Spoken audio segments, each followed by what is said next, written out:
প্রিয় এসএসসি পরীক্ষার্থী বন্ধুরা, কেমন আছো সবাই? আজ আমি নিয়ে এসেছি ইংরেজি প্রথম পত্রে পাশ করার সুপার টেকনিক, যেগুলো মেনে চললে তুমি অনায়াসে পাশ তো করবেই, বরং আরো ভালো নাম্বারও পেতে পারো। চলো শুরু করা যাক। ইংরেজি প্রথম পত্রের প্রশ্নে 12 নং পর্যন্ত প্রশ্ন থাকবে, অর্থাৎ 12টি প্রশ্ন থাকবে। এর মধ্যে প্রথম 1 এবং 2 নম্বর যে প্রশ্ন থাকবে সেটা থাকবে একটি সিন প্যাসেজ থেকে। সেক্ষেত্রে তোমাদের সিন প্যাসেজটি অত্যন্ত মনোযোগ সহকারে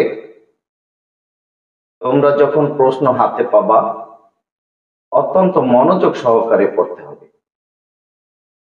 এরপরে 1 নং প্রশ্নে যা রয়েছে মাল্টিপল চয়েস,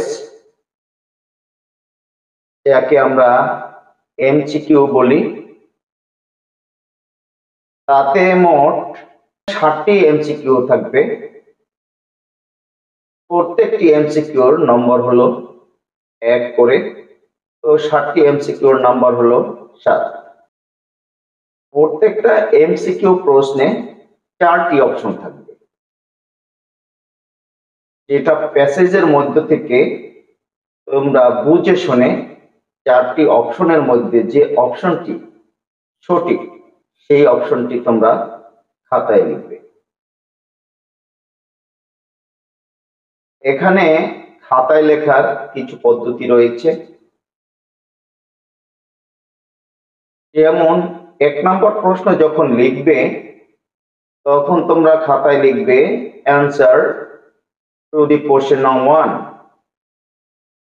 এরপরে তোমাদের 60টি এমসিকিউর যে নম্বরগুলো সেটা সিরিয়ালে উপর থেকে নিচ পর্যন্ত খাতায় লিখে যাবে, যেমন A B C D E F G, এই 60টি। এরপরে যে নাম্বারটির প্রশ্ন সঠিক উত্তর তুমি পারবে, সঠিক অপশনটি তুমি পারবে, সেই নাম্বারটি তুমি উক্ত স্থানে লিখে দেবে। যেমন তুমি যদি বি নাম্বারের প্রশ্নের এমসিকিউর অপশন সঠিক অপশনটি পারো, তবে বি নাম্বারে তুমি সঠিক অপশনটি লিখে দেবে। এফ নাম্বারে যদি তুমি পারো তাহলে এফ নাম্বারের সেখানে তুমি লিখে দেবে। এখানে আমি তোমাদেরকে একটি কৌশল শিখিয়ে দিচ্ছি। তোমরা এমসিকিউর যে যে অপশনটি পারবে সেই অপশনটি তোমরা খাতায় লিখবে। এরপরে যেটা একেবারেই পারবে না তোমরা উক্ত এমসিকিউর অপশন হিসাবে যদি 2 নাম্বার বেছে নাও প্রত্যেকটি 2 নাম্বার লিখবে, যদি 3 নাম্বার বেছে নাও প্রত্যেকটা অপশনে 3 নাম্বার লিখবে। এখানে 3 নাম্বার লেখাটাই ভালো। আর যদি তুমি একটা এমসিকিউর সঠিক উত্তরেই তুমি না জানো, তবে কি তুমি খাতায় না লিখে চলে আসবে? না, কখনো না। তুমি তখন প্রত্যেকটি নাম্বারের প্রত্যেকটি 2 নম্বর অপশন লিখে আসবে, নয়তো 3 নম্বর অপশনটি তুমি লিখে আসবে। তাহলে দেখা যাবে যে তুমি সেখানে অবশ্যই কমপক্ষে 2 অথবা 3 নাম্বার পেয়ে যাবে।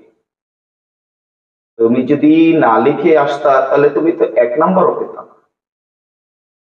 তুমি মনে রাখবে প্রশ্নের আনসার অবশ্যই দিয়ে আসবে, এটা এক ধরনের কৌশল।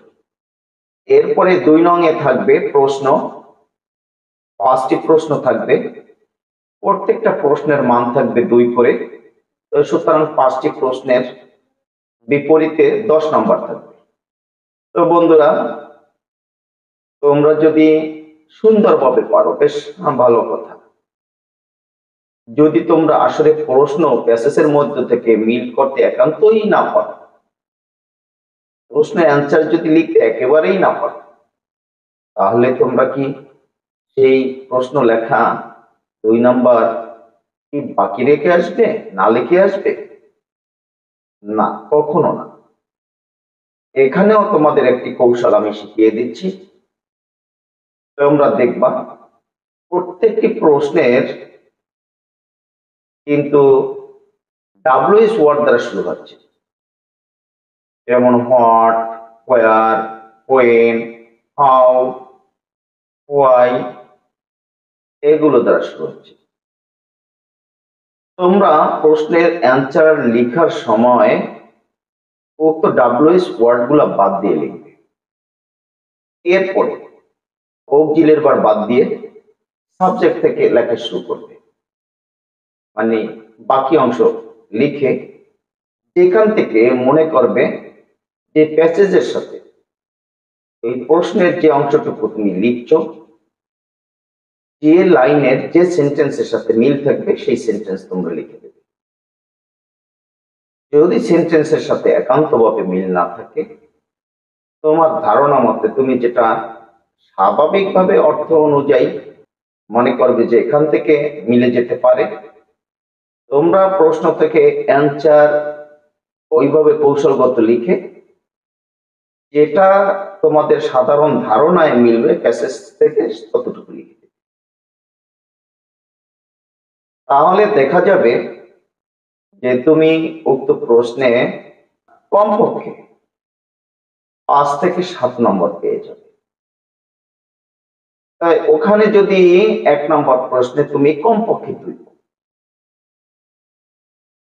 আর এখানে 2 নম্বর প্রশ্নে যদি কমপক্ষে তুমি 5 পাও, তুমি 17-র মধ্যে 10 এবং 7, 17-র মধ্যে কিন্তু তুমি 7 পেয়ে গেলে। সুতরাং তুমি কখনো কোনো প্রশ্নের অ্যান্সার খাতায় না লিখে আসবে না। আমি আজকে তোমাদের প্যাসেজ নাম্বার 1 এর 2টা অপশন নিয়ে আলোচনা করলাম, 2টো প্রশ্ন নিয়ে আলোচনা করলাম। সামনের ভিডিওতে আমি সিন প্যাসেজ নাম্বার 2 এবং আনসিন প্যাসেজ এটা নিয়ে আলোচনা করব। সিন প্যাসেজ নাম্বার 2 একটি প্রশ্ন থাকবে, আনসিন প্যাসেজে 2টি প্রশ্ন থাকবে। 3টি প্রশ্নের লেখার কৌশল নিয়ে আলোচনা করব। আমার ভিডিওটি যদি তোমাদের ভালো লেগে থাকে তবে অবশ্যই লাইক, কমেন্ট, শেয়ার করবে। যদি কিছু জানার থাকে কমেন্টের মাধ্যমে প্রশ্ন করতে পারো, আমি জবাব দেব। তুমি দেখবে অন্যকে দেখার সুযোগ করে দেওয়ার জন্য আমার ভিডিওটিকে তোমরা শেয়ার করবে। সকলকে ধন্যবাদ। আসসালামু আলাইকুম।